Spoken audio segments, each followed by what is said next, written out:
Good morning, folks. Just like Christ, I am back from the dead and here for a second installment of ARMANOgeddon. My name is Mark and I am your host of this podcast, and it is the early morning of December 18th.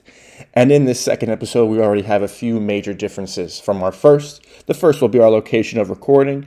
We are in Long Island currently as compared to Miami. Time of day, we're doing this very early in the daytime. And hopefully upon revision, we'll have some better edits for you and maybe some few different audio tweaks. I ditched the headphones for this one to see if we could help get a normal cadence back into our tone. And like I said earlier, we are currently in Long Island. This is where I grew up. The last 4 years, though, I've been living in Miami. And one thing I have noticed is I am no longer acclimated to the December winters here in New York because, God, it is colder than a witch's tit out there. It's 286 degrees. Now, wait a minute, Mark, you may be saying. I know all about witches' tits and their nature.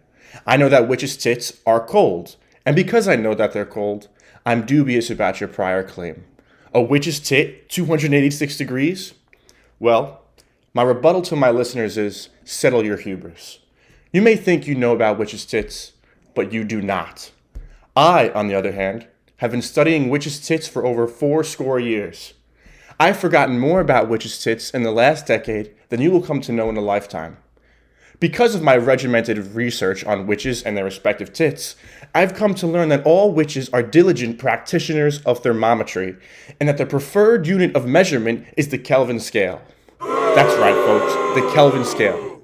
So for the layman out there, 286 degrees Kelvin places that witch's tit, or the tit of a bruja, for all of our Latin listeners out there, at about 23 degrees Fahrenheit.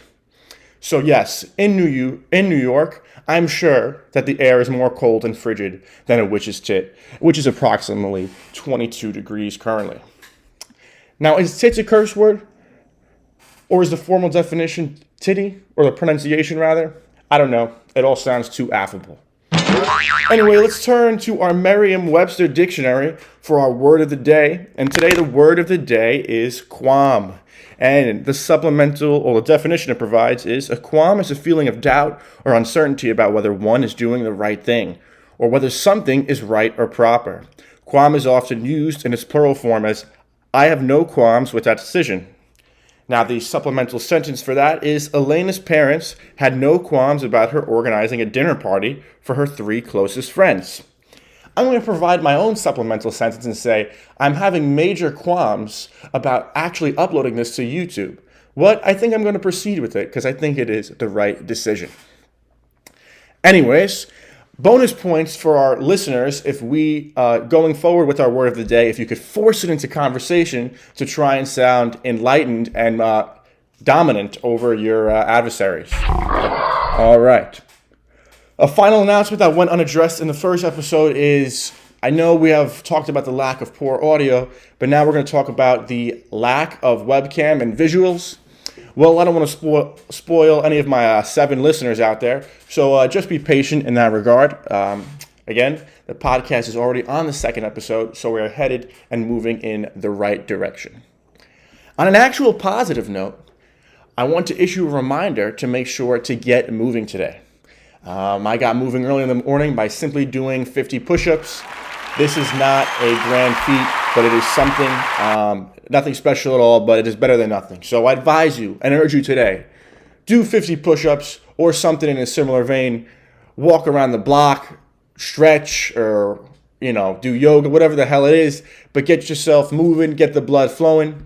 A wise man once told me that health is the true definition of wealth. And a few moments later, that same person tried to sell me hard drugs. So I wouldn't take 100% of advice from anyone.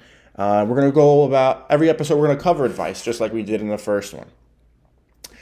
Now, in the world of sayings, another saying that I have heard expressed quite often is that showing up is the hardest part, which is kind of a flawed notion if you think about it, and people should really think through that saying. Is it not really whatever you're doing that's the hardest part? Is it really showing up? You never talk to the New York City Marathon winner in the interview after. You ever hear them say, yeah, well, my legs were gelatin by mile 22. I was dehydrated, I was fatigued, and the glaring sun was casting down upon me, making every step excruciating, combined with the countless hours of preparation to complete this race. But I tell you, Jim, the hardest part was the fucking commute here. God damn, that traffic was a stickler. And the public transport always experiences delays. So, in my belief, the hardest part is not showing up. Anyways, contrary to that, I'm happy that I showed up here for this second episode of our ARMANOgeddon, episode number 2. And I'm happy to all my listeners for showing up for episode number 2. Now we're going to be talking about Long Island. One of the best things about Long Island is chilling with my dog. Now, I don't want to incite any insurrection here, but I'm merely going to state an objective fact, and that is I have the coolest and best dog on this planet. Trust me on this. There is no subjectivity in this statement. I've seen those pallid and haggard mutts you have strewn across your lap. They pale in comparison, and they do not impress me. The name of my dog is Lady. She's a King Charles Cavalier, real top shelf shit. Here's some pictures. Hopefully we can find a way to cue some music to go along with this and take a look. Let's consult the chart right here. Look at this dog. We got cosmic eyes. She's got a brownish red mane, practically a movie star from a movie in my house. Superior compared to your dog or whatever other beast you have living in your house. In talking about Long Island, it's always good to let out a nice "oh" every time we're back on Long Island, where Italian-American affectations or intonations in their voice are not only encouraged, but they're expected as well. Over the next week, I will be engaging in perverse, indulgent streaks of pizza for many of the vowel-filled names of pizzerias in my local area. Now, I'm not sponsored by any of them, so I'm not going to offer any recommendations on which one to visit.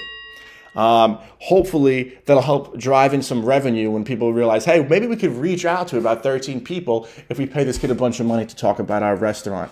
So sponsors, just beware that I am interested in advocating for your company. All right, we're busting through this fast. Wow, pause. I was in Chipotle the other day. I like Chipotle a lot.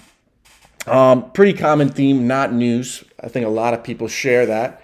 And I've noticed that the interior design of Chipotle is kind of very industrial and steampunk looking, where they got a lot of chrome exterior to the furniture, a lot of brutalist design to it, which I don't really know how that aids the Mexicana grill experience. Seems to be counterintuitive, but it looks like a business model that's working out for them. So next time you're in Chipotle, say, hey, why does all this furniture look cold and glaring? And if we dim the lights, would it look like a sweatshop? I don't know. In a similar parallel vein, we're experimenting with new podcast ideas. So coming up, I might actually try a podcast I might try and do a podcast all in Spanish. I don't think it'll run as long as we expect it to do, but it'll be a nice thing because we're all about learning new different things. And upon saying that, my dog has just woken up and now she's walking about, sniffing a bunch of things as dogs tend to do. And that seems to be the trajectory. I'm hoping to spend a little more time editing and learning. I'm using iMovie. If anyone has any better suggestions, there she's barking. If anyone has any better suggestions, let's tell them to me so we could get this thing up and running, and hopefully we'll have a microphone. All right, take it easy. Oh! And I'm going to go take this dog out now for a walk. Good to see everybody. Have yourself a great day.